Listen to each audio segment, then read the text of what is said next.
Okay, magandang araw sa inyo mga boss. So, andito tayo sa Barangay Abunagan, Malasigi, Tarlac. So, yung project natin dito, yung house project. So, gagawa lang tayo ng video para may update natin yung project natin dito bahay. Okay, so start na natin mga boss.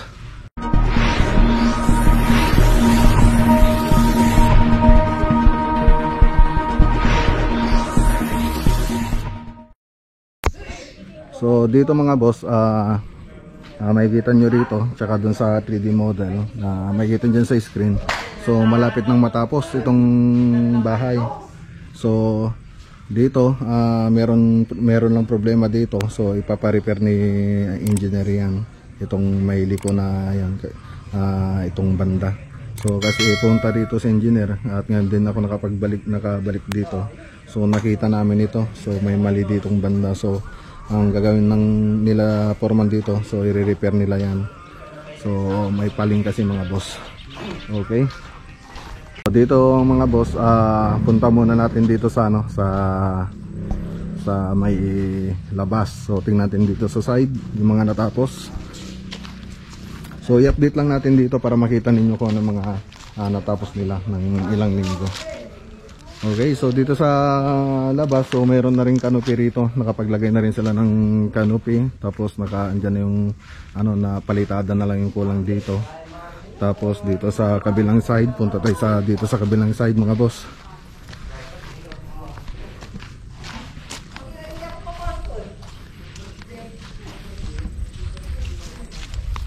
Okay, so dito sa kabilang side, so yan na yung natapos nila. So nakapag-abang na rin sila ng canopy doon. So pinormahan na nila.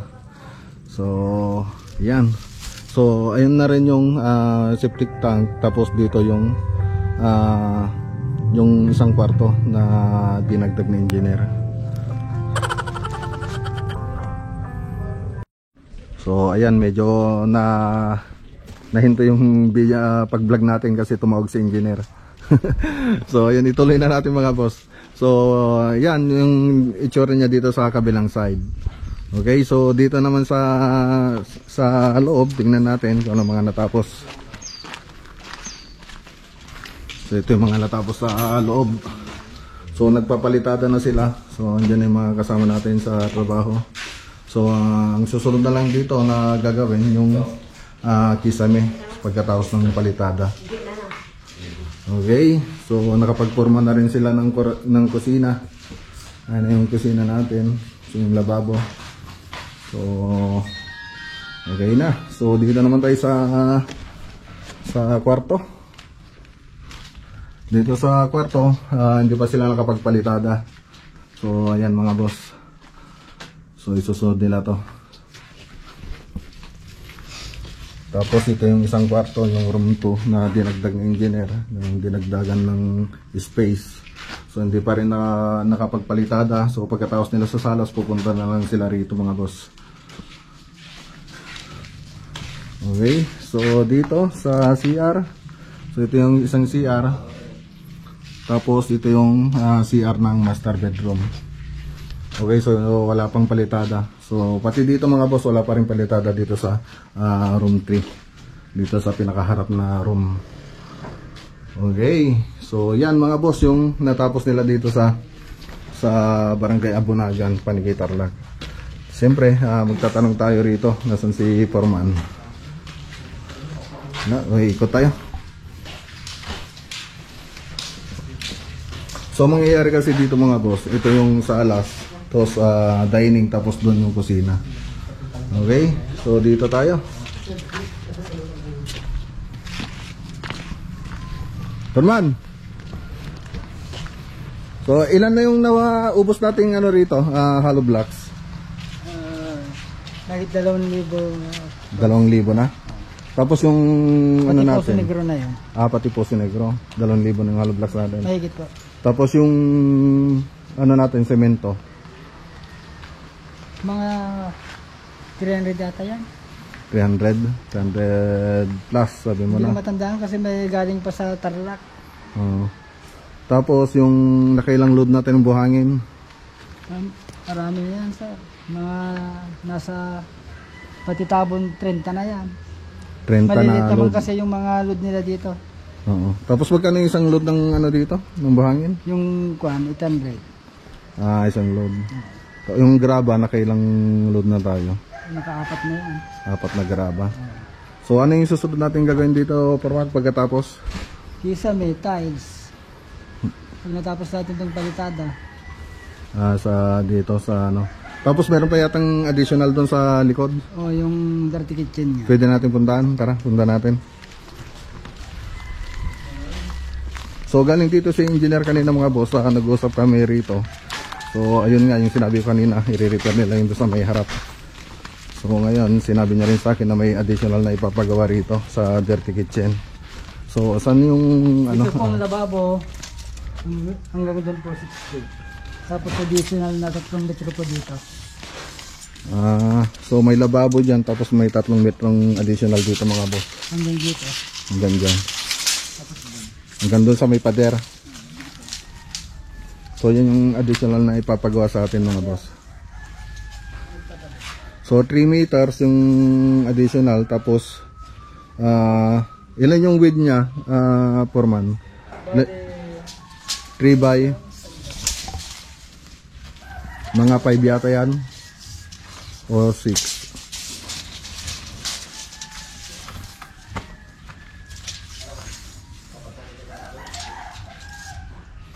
Square meter additional. Mga 15 square meter yung additional natin dito mga boss. So ito pala yung itsura niya dito sa ano, sa labas. So may canopy lahat ng mga bintana. Tapos dito sa bubong, Forman, magkano yung, alam mo kung magkano yung ano, bili nila dito sa bubong? Hindi ko alam yung mas kasi ano, galing sa kanya ni Rona. Anong kumpanya? Hindi mo rin alam. Hindi ko rin alam. So si engineer, hindi ko nakausap si engineer kanina. So susunod siguro mga boss, ano natin itong yero. Kung magkano yung nagastos nila dito sa yero. Okay, so ang ginamit nilang ano dito, yero, yung style niya, yung rib type. Rib type yung long span. Bali 14 meters po. 14 meters. So itong isa 11. So 11 naman yung isa mga boss. Okay, so yan muna yung may papakita natin dito. Sayang nga, hindi natin napagana yung drone natin. Dala ko naman yung drone, kaya lang yung kable ang hindi ko nadala. So hindi natin mapapalipad ng mataas kung ganon. Kaya sa susunod na punta ko na lang dito, ipapalitpad natin yun ulit yung drone natin. So para makita natin yung aerial view na ito. Okay, so salamat Forman, no? Sa susunod at usap ulit tayo dito, no? Okay. So yan na mga boss. So hintayin na lang natin yung susunod na kaganapan dito. So malapit na rin kami mag-start dito. Hinintay lang namin na makapag finishing sila dito sa loob para makapagpalitada para kami naman yung susunod na gagawa rito sa Kisame. Okay, so pagkatapos ng Kisame, so magpipintura na rin sila. Basta matapos lang yung palitada, tapos yung iba magtatiles na. So yan na yung susunod na magagawa rito. So sandali na lang ito mga boss. Okay, so dyan muna hanggang dito muna yung mga boss yung video natin. Siyempre kita-kits tayo mamaya at may shoutout tayo. Okay, so hanggang dito muna mga boss.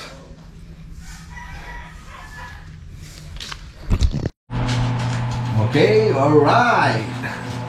So yan mga boss. So shoutout pula tayo sa sa bago nating subscriber na kay Ray Palma. Shoutout din kay Laagang Mama. Shoutout din kay John Fernando from Vancouver, Canada. Shoutout din kay Insan Carmina Lagonilla. Shoutout din kay Edmond Enchanes. Shoutout din kay Teresita Tagara Salvador. Shout out din kay Kabuloy TV. At ganon din kay Gemaline Cabillo watching from Taiwan. Shout out din kay Thomas Hader. At shout out din kay Dennis Aquino watching from Sucor. Shout out din kay Alan Gondaya at kanyang wife na nasa Buda, Davao City. Shoutout din kay Froilan Roque watching from Edmonton, Alberta, Canada. Shoutout din kay Jenaline Pineda watching from KSA. Shoutout din kay Samsudin Melicano, watching from Dammam, Saudi Arabia. At shoutout din kay Santiago Maningas from Calgary, Alberta, Canada. So yan lang po yung mga nagpa-shoutout mga boss. So siyempre, abangan nyo na lang po yung mga ibang mga videos natin. Tsaka sa mga hindi pa nakapag-subscribe pala dyan mga boss, subscribe na po kayo sa munti nating channel. Malaking tulong po yan sa kagaya namin na nagsisimula pa lang dito sa YouTube. Siyempre, pindot na rin yung notification bell at ilagay na rin sa all para updated kayo sa mga bagong videos natin. Na rin mga boss, ang tabayanan nyo na lang yung ibang project natin. Siyempre, i-update ko pa rin yun yung sa may Paniki, house project na rin sa Paniki. Tapos doon sa Barangay Managam, Kamiling Tarlac. So malapit ng yun boss, i-upload. So nag-ayos lang sila ng bahay nila ngayon para mas maayos yung pag-upload natin, mas maganda. So inaayos lang nila yung bahay. Tapos dito sa Barangay Matayong Cabero, Tarlac, siyempre i-update po natin yan. So nagkakabinet na sila doon. Siyempre papaliwanag ko yung mga ibang gagawin nila doon mga boss.